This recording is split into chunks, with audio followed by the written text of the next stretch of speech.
Beep, beep, beep, beep, beep, beep. We had a pretty large bang associated with the caution and warning there. Okay, as we have an apparent serious oxygen leak. 4, 3, 2, 1. Houston, we've had a problem. He's in a roll and he can't stop it. Performing an evasive maneuver. Okay, Houston, we've had a problem here.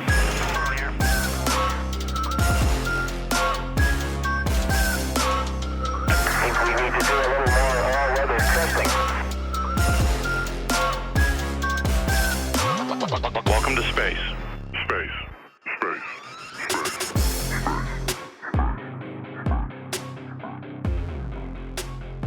Hello and welcome to Failure to Launch, the space history podcast where we take you through all the mistakes, failures, and explosions that made modern space exploration possible. We are, as always, your hosts, Quinn, Chris. And maybe Chris? This is going to be episode 3 of our series on Sputnik 1, where we'll be talking all about the launch of the world's first satellite and how the world reacted, and the horrible history and politics that went into it. Here we are, 5 months later, we're returning to Korolev. Exactly. The scene of the crime. Our 9 man, months later, we're coming back to Korolev. We're checking up on him in the gulag. We do How not is the need to tell the research listeners coming? that. As far as they knew, we recorded part 2 last week. Oh, we did. Shut up. Yes. But we're coming back thematically to Korolev 9 months after his initial inception. I find your behavior He's been in the anti-Soviet. gulag this whole time. So yeah, where we last left off, Nikita Khrushchev had just barely survived a coup, and Sergei Korolev had just gotten the green light to launch an unfinished rocket with a crappy satellite he cobbled together. To do this, he'd made enemies of his superiors in the Red Army who wanted a functional missile, as well as all of the scientists who wanted to launch a satellite that could, actually do science. But none of these men had what Korolev had: the pathological need to beat the Americans to orbit and the unconditional support of a dictator. Korolev's rivals were forced to back down and accept his proposal to launch a simple satellite, what would come to be known as Sputnik 1. The perfect propaganda satellite. Before we get into the actual launch, I want to take a bit of time to talk about Sputnik itself. So, we all know what Sputnik looks like, right? We've all seen the pictures. Is the ball, and he's got some little antennas on him that probably don't even do anything. And It's a chrome beach ball. It's the basketball with whiskers. But he's not just the ball, he's the orb. Yeah, and one of the big points with Sputnik, I think, is that a lot of people assume that since it was the first satellite, they assume it had to be crewed, or that it was the best that the Soviets could do at the time. And I think that's absolutely not true. Remember that the scientists working for Korolev, they had a satellite about the size of a van that was just covered in scientific instruments, and that was the satellite called Object D. This satellite, Object D, was Sputnik's rival, and it was the perfect scientific satellite. Loads of instruments. If they launched that, it would catapult the Soviet Union into a new era of scientific discovery and all that. Whenever you compare it to a 180-pound beach ball that couldn't do anything but beep, and you can understand why the scientists hated Korolev's plan. But that doesn't mean Sputnik was poorly designed, just that it was very well designed for a totally different mission. See, I'm thinking about it now. Sorry to run you off the rails here, but it's the you versus the guy your girlfriend tells you not to worry about or whatever. Except it's odd. The guy is looking at Sputnik. It's Korolev. He's looking at Sputnik, and the girl he's looking away from is 2 tons of incredibly expensive scientific instruments, and what he's looking at is beep, beep, beep. The whole thing for him is just Object D is going to take time. The Americans are going to launch tomorrow. We need to get a satellite out right the fuck now. So hear me out. The ball that screams. So, like we said, it was very well designed, just not for a scientific mission. See, Korolev knew that Sputnik would be a PR move first and a scientific breakthrough second. So, yeah, he set out to design just the ultimate propaganda satellite. And that idea went into pretty much every design element of Sputnik. The satellite's payload of batteries and transmitters were set to civilian frequencies, so amateur radio listeners could listen in. He chose a spherical shape and a polished chrome casing because Korolev knew that that would catch the light best. He even had the R7 booster that carried Sputnik rigged with reflective panels and planned Sputnik's orbit so that it would appear over the US at night. Like, the R7 was already proven to work. They had done tests. They had put articles out in Pravda. That's not what Sputnik was for. Sputnik was to make sure that the entire world knew that the R7 worked. The message was simple: if it can carry a satellite, it can carry a bomb. The launch. So, Sputnik 1 launched from Tyuratam on October 4th, 1957. I'm not going to spend a lot of time on this because this show is about failures, and Sputnik's launch goes off without a hitch. There is a slight problem, though. One of the boosters cuts off early, so the satellite wound up in a shallower orbit than expected. Because of this, it would eventually burn up after 92 days in orbit.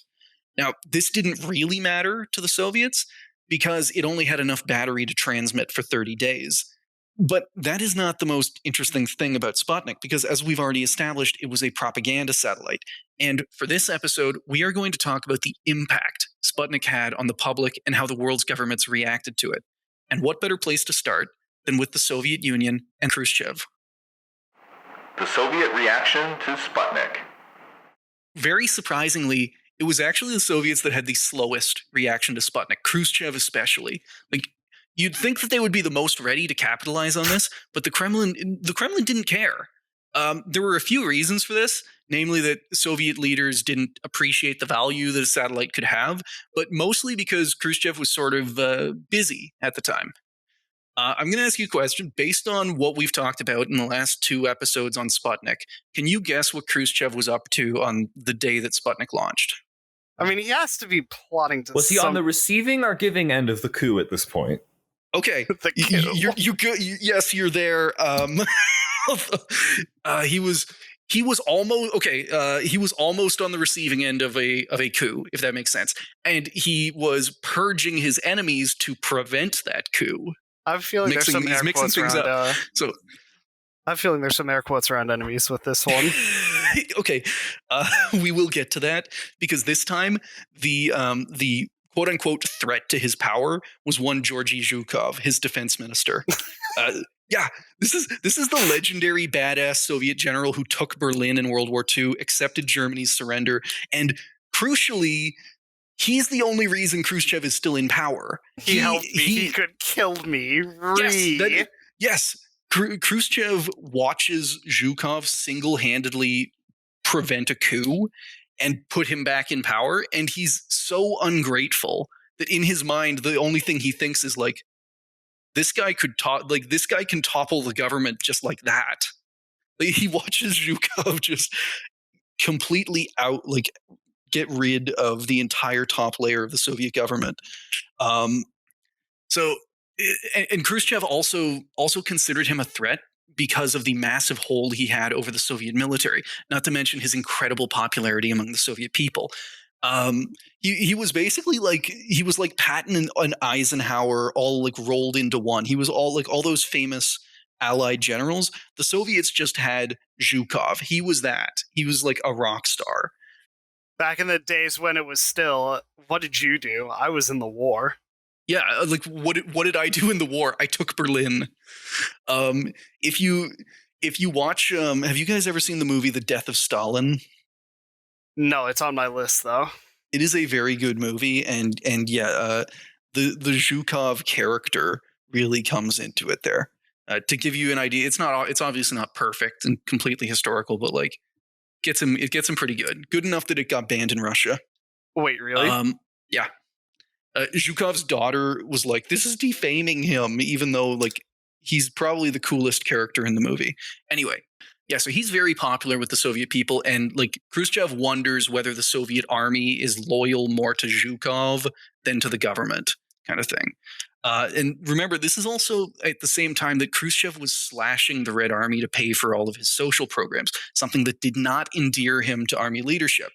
To give you an idea just how big those cuts were, I'm going to quote from Red Moon Rising. Quote, Since starting work on the ICBM, Khrushchev had unilaterally slashed troop forces by a staggering 2 million men. He had canceled long-range bomber orders and converted aircraft factories to building passenger planes.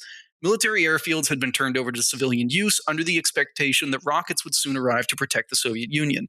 Entire artillery divisions had been similarly scrapped, while dumbfounded admirals had helplessly watched brand new battle cruisers, shark fodder, as Khrushchev derisively called them, get cut up into scrap steel before ever having a chance to leave their naval shipyards. Following the R-7's August success, Khrushchev had announced a further round of 300,000 troop reductions for the end of the year. Only submarines, which would carry the unproven missiles on which he was basing his entire defense doctrines, saw an increase in orders. Like, we talked in the last episode how he slashes the Red Army's funding by a third. Like, he takes their troops and fires 2 million of them. We talk about him kind of like Korolev kind of selling him on this idea. I need to make it clear how sold Khrushchev is. He is taking the most powerful military in the world and he is just cutting it up because he thinks, rockets. All we need is rockets. So understandably, a lot of the Soviet brass did not like Khrushchev. But this uneasy peace continued for a while, with Khrushchev being unable to depose someone as powerful as Zhukov. The final straw, though, came when Khrushchev discovered new saboteur schools being built just outside Moscow. So on paper, these schools, they were set up to train Soviet advisors who would go help communist guerrilla movements around the world. But there was a wrinkle. Normally, when the Red Army made a new unit, they would notify the Kremlin, something Zhukov failed to do here. Oh, no. Yes, because on the one hand, we have a paranoid, narcissistic leader who's already looking for threats. Yes, and he looks from, this is in Moscow. He looks out the window of the Kremlin and he can see Zhukov setting up schools for training dudes specifically how to overthrow governments and not telling the Kremlin about this. Oh, yeah, so the paranoia has been cranked. It has been maybe validated. We don't know. We have no way of knowing whether Zhukov actually intended to pull a coup or if the army just forgot to notify the Kremlin of these new schools. Either way, Khrushchev decided to act. On October 4th, the same day Sputnik launched, Zhukov was sent off on an emergency diplomatic trip to Yugoslavia, during which time Khrushchev would try and rally support to oust his defense minister. Whenever he comes back from this trip, he immediately gets dragged into a meeting with the Presidium, and they just, all of those guys there just start shouting accusations at him. Zhukov was accused of non-party behavior, adventurous foreign policy, and of building his own cult of personality. Maybe that last one was a little true. At any rate, he was forced to retire. You don't have to build what people make for you. And Sputnik actually comes at a great time for Khrushchev because the news of Sputnik is partially used to cover up Zhukov being gotten rid of. But that's actually smart. That doesn't happen for a little bit because on the day that Sputnik launched, Khrushchev was reportedly not too interested. His memoirs called it just another Korolev launch. The R-7 had already had 2 successful test launches, so this new one wasn't too important. He recognized Sputnik as a way to prove how capable the R-7 was, but not for any kind of scientific or propaganda breakthrough. And if the boss wasn't interested, then it, wasn't worth talking about. On October 5th, the day after Sputnik launched, the front page of Pravda read, "Preparations for winter," and listed grain stockpiles for the coming, freeze. Sputnik was mentioned, but only in a short section.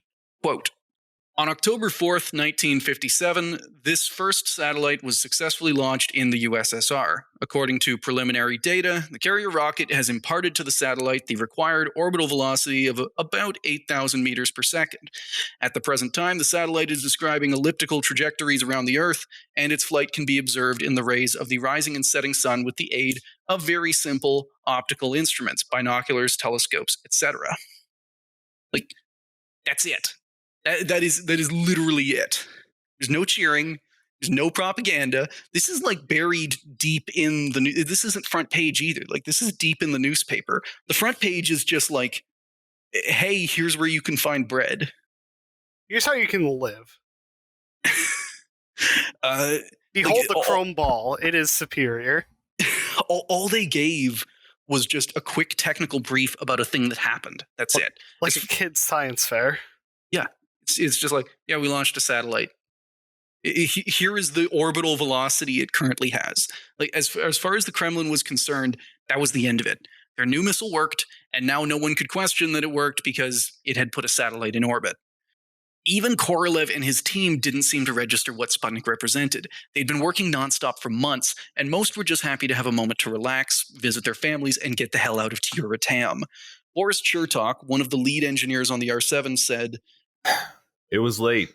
We went to bed. We thought the satellite was just a simple device, and that the importance of the launch had been to test the R-7 again and gather data." It would take the rest of the world to show them just how big a deal Sputnik really was. The world's reaction to Sputnik. I can't help but just, imagine this guy just said, well, we launched it, cool. And meanwhile, across the ocean, everyone's having a fucking melt. Okay, that's actually what we're about to talk about. These guys are just tired jobbers getting on the plane to go home, like, oh, and you pan zoom to the other side of the other planet, smash cut to New York. It's like women screaming, clutching their faces. There's stuff falling out of the sky. Some dude crashes his car into a fire hydrant. Like papers flying everywhere, dogs barking, like cats screaming. Like everybody's pointing at like the sky, screaming. No, there you nonstop. go, in memes. When we pan back to the Soviet Union, this is all we see. Shut up, the boy.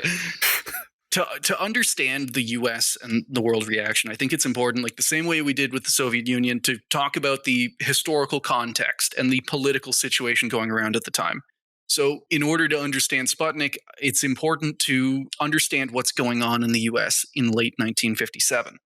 In the US, Sputnik didn't really rock the boat for the US government. They knew about the R-7, they'd had U-2 spy planes take pictures of the launch site several times, and they figured out its capabilities based on the size of this massive new rocket. When Sputnik launched, they initially viewed it the same way Khrushchev did, just another missile test, only this time with a neat little trick bolted on top. Nothing to worry about.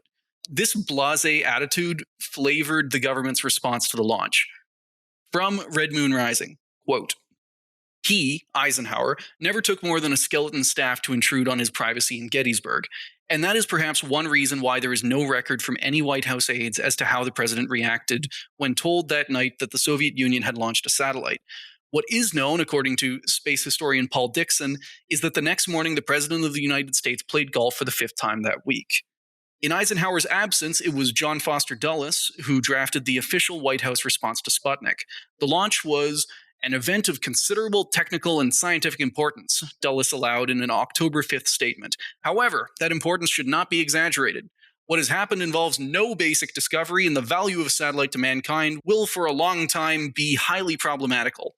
The Germans had made a major advance in the field, and the result of their efforts was largely taken over by the Soviets when they took the German assets, human and material."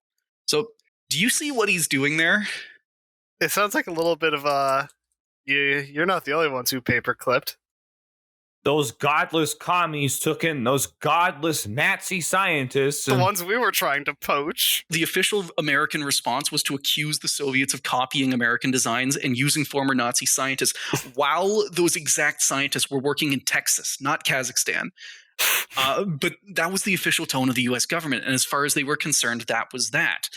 And that's likely how the American public also would have perceived Sputnik if it weren't for the media, who decided that Sputnik was actually a very big story for one simple reason: fear.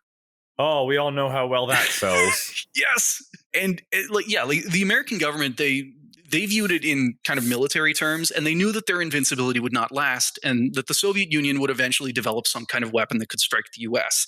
The US had long targeted Soviet cities, and now Khrushchev was doing the same. That's how an arms race works. Fair's fair. Yes. They also rightly believed that the R-7 was a very immature weapons system years away from deployment, and the US still had a major advantage with their bomber fleet. The public, though, did not see it that way. They understood Khrushchev's message, that if a rocket could carry a satellite, it could carry a bomb. And for the first time in recent history, the mainland United States was in the direct line of fire. Like, that had not happened in any world war. The media picked up on this, and they fanned the flames to great effect. Sputnik was labeled a great national emergency, a technological Pearl Harbor. The sphere's chilling beeps, echoed Time, were a signal that in vital sectors of the technology race, the US may well have lost its precious lead. It was a devastating blow to the prestige of the United States. As with most world events, Sputnik quickly became a political topic. Dwight D. Eisenhower was the president, and the Democrat opposition took Sputnik as proof that he was letting the Soviets take the technological lead. Of these politicians, none shouted quite as loud as Lyndon B. Johnson, then the Senate Majority Leader. He attacked Eisenhower's complacency and demanded a thorough investigation of America's own rocket programs, shouting, "Soon they will be dropping bombs on us from space like kids dropping rocks on the cars from freeway overpasses." Between the media and the politicians amping up this new Soviet satellite, the American public's view of Sputnik shifted quickly from ambivalent to terrified. Seeing the brewing problem, the White House decided that Eisenhower had to respond directly and try to calm Americans down. He spoke about how rockets were still new and untested, that America vastly outnumbered the Soviets in both bombers and bombs, and that America's own rocket programs would soon be launching their own satellites. While he was technically correct, his speech utterly failed to put the public at ease. Americans were scared and angry. They knew that they were under threat and that their Cold War rival had beaten them. The last thing they wanted to hear was the president downplaying Sputnik. Instead of instilling confidence, Eisenhower's speeches gave Americans the impression that he just didn't understand Sputnik. Eisenhower's speech was also meant to shore up support of America's allies, some of whom were looking at Sputnik and wondering if they'd maybe picked the wrong side. In Mexico, book editors started requesting Soviet scientific source material over American material. In Japan, the government started pushing back against U.S. plans to deploy more troops. Polls conducted in France and Britain showed that before Sputnik, only 6% of people thought that the Soviet Union was a military equal to the U.S. After Sputnik, more than half believed that America was the weaker superpower. Meanwhile, communist countries like China and North Korea were taking Sputnik as proof of the superiority of socialist science over the decadence of the West. It's also worth mentioning that Sputnik came at a pretty bad time for America. A month earlier, in Little Rock, Arkansas, riots had broken out over the Little Rock Nine. Have you guys ever heard of them? No. So this was a group of 9 black students. Okay. I Yeah. know what you're talking about now. This becomes known as the Little Rock Crisis for a reason I'm going to get into here. So these 9 black students, they attempted to register for classes at the all-white Central High School. When the students arrived at the school, they were met by a mob that chased them off and nearly lynched one of the students. In response, Arkansas's governor, a man named Orville Faubus, called in the National Guard, but he called them in to support the mob and block the teens from registering. The stalemate continued for another 2 weeks when the Little Rock Nine were led into the school under police escort. An angry mob, again organized and encouraged by Faubus, immediately showed up and attacked the school. They smashed windows, they tried to start fires, and they demanded the black students be handed over to them. When the mayor of Little Rock called Eisenhower for help, the ex-general turned president was understandably pretty pissed at Faubus's little insurrection. He immediately federalized the Arkansas National Guard, taking them out of the governor's hands, and he deployed 1,000 paratroopers from the 101st Airborne to fully occupy and pacify Little Rock, enforce desegregation orders, and protect the students. By the time Sputnik launched in early October, the crisis had been resolved, but this was still this was bad optics for the United States. This was a human rights debacle that hurt their reputation on the world stage. For Eisenhower, the crisis damaged his image as a leader in control, with former Secretary of State Dean Acheson describing him as a weak president who fiddled along ineffectually until a personal affront drives him to unexpectedly drastic action. Obviously, nowadays, I think I can say, fuck that Faubus guy. Eisenhower deployed the 101st Airborne to a group that is known for occupy a racist town. Okay, in practice, they actually they deployed very few black members of the 101st. They deliberately left a lot of them out because they didn't want it to rile up the locals more than it had to. They were there to mix shit up if they had to, not to. But at the time, this is viewed as a bad thing. People look at this and they think they look at Eisenhower's response and they go oh, he's being awful angry about this. And all of this was this was used by the Soviets for propaganda to directly contrast their incredible scientific progress next to America having an insurrection over whether or not black kids can go to school. While initial news about Sputnik focused on the satellite itself, eventually the media around the world began focusing on the two superpowers. Communist states in particular declared Sputnik a moral victory for the Soviet Union, as well as a technological one. China's main daily hailed Sputnik as a validation of the superiority of Marxist-Leninist technology, while Radio Cairo declared that the planetary era rings the death knell of colonialism. The American policy of encirclement of the Soviet Union has pitifully failed. The New York Times called it a turning point in civilization that could only be achieved by a country with a first-rate conditions in a vast area of science and engineering.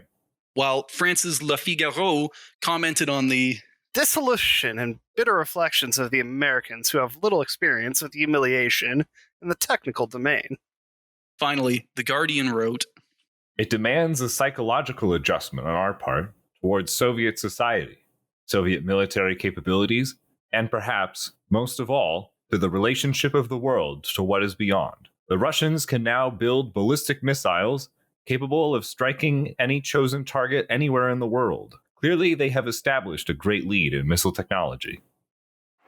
The Soviet Reaction, Part 2. We haven't talked a lot about the actual, proper Soviet response. We talked about their very lackluster one, but they eventually figure it out. So, let's get back to the Soviet Union. While the world was in a panic over their new satellite, all this news didn't really reach Khrushchev until the night of October 5th, a full day after Sputnik launched. While Pravda was busy writing about grain shortages, the KGB collected newspaper clippings from all around the world and provided them to Khrushchev, who was amazed. Now, as we've talked about, Khrushchev is not a dude who lets a good opportunity go to waste. He saw that the winds had shifted for his country, that they were no longer regarded as a technologically backward pariah state, and so he directed the entire Soviet propaganda machine to focus on their new achievement, or more specifically, his new achievement.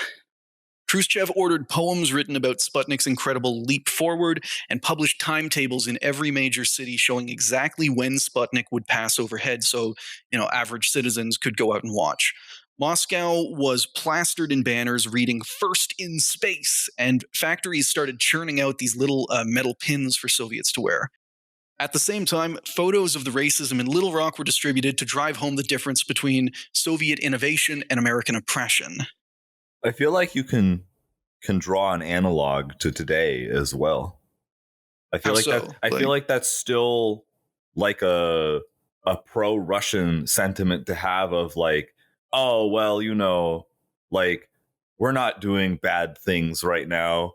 Look, think about how America used to be when they did the Trail of Tears, right? It's not any different. It's excusable. Whataboutism is a prominent Russian tradition. Don't you dare step on it.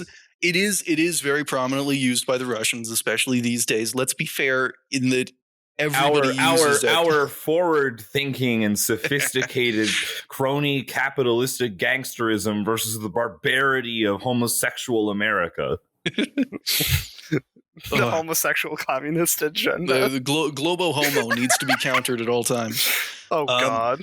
Now, all of this served two purposes. First, to pump up Khrushchev's own image and cement his place in Soviet history.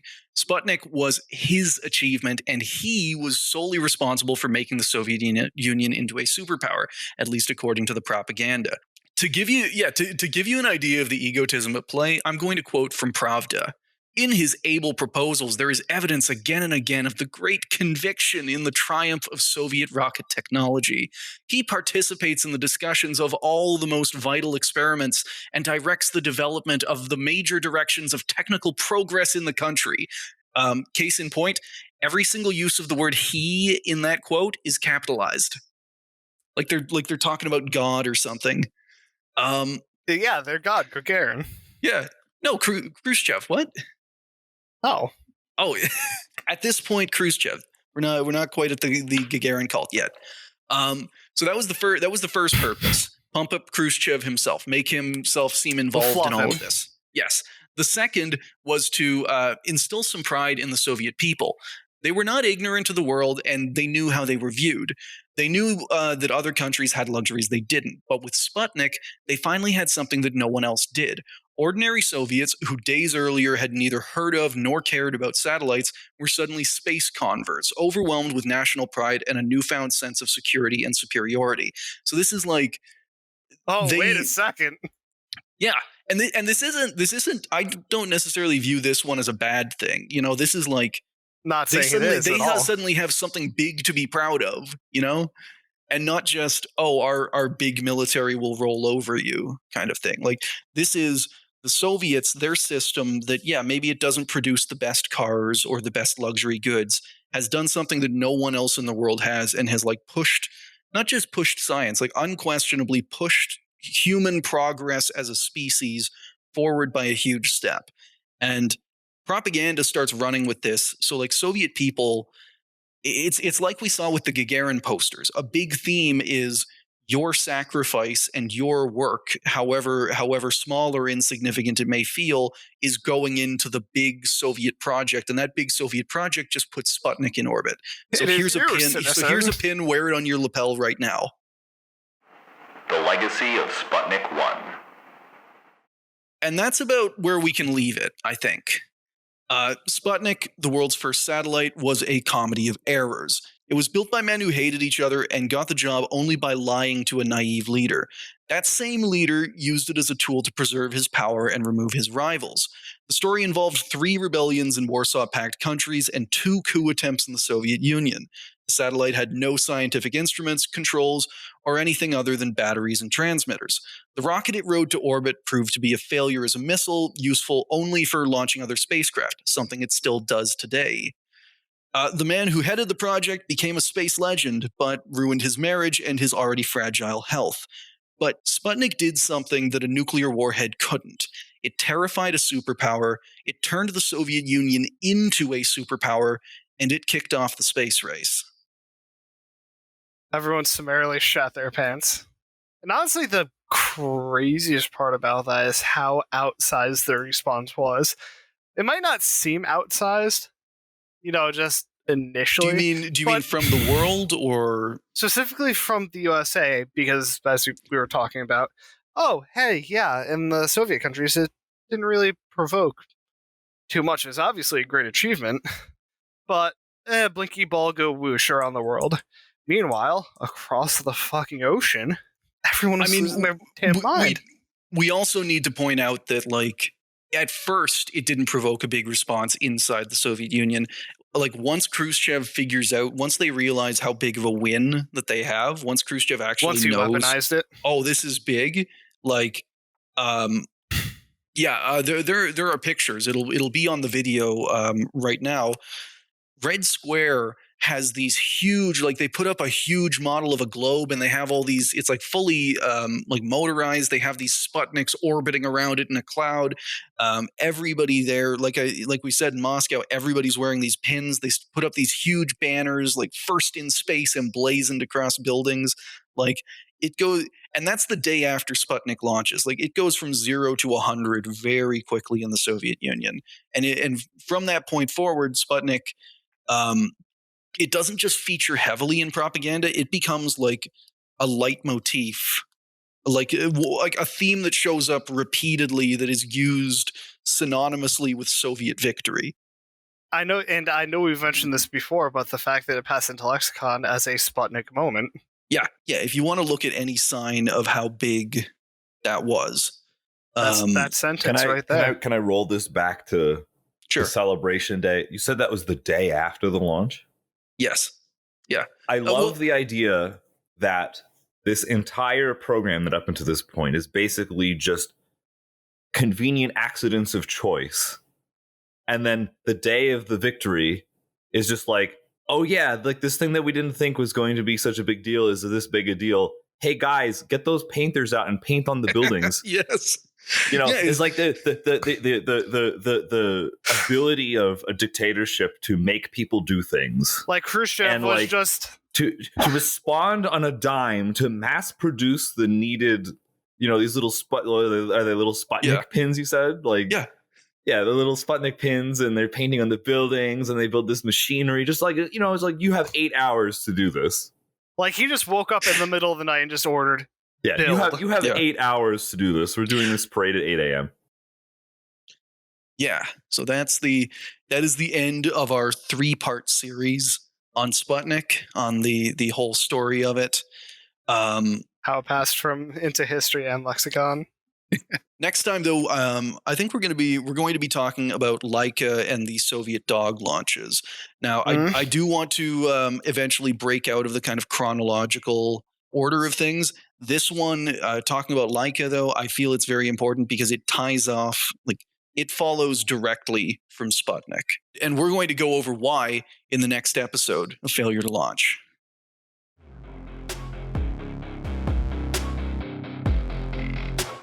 Thank you for listening to Failure to Launch. If you enjoyed the show, please leave us a review or tell a friend.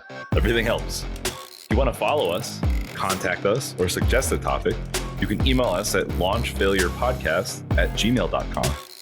We're also on Twitter at launch_failure. Failure to Launch is hosted on Anchor, and we post on Apple Podcasts, Stitcher, Spotify, and Google Podcasts. We also post our episodes with visual aids on YouTube at Failure to Launch. All music was provided by DJ Danarchy.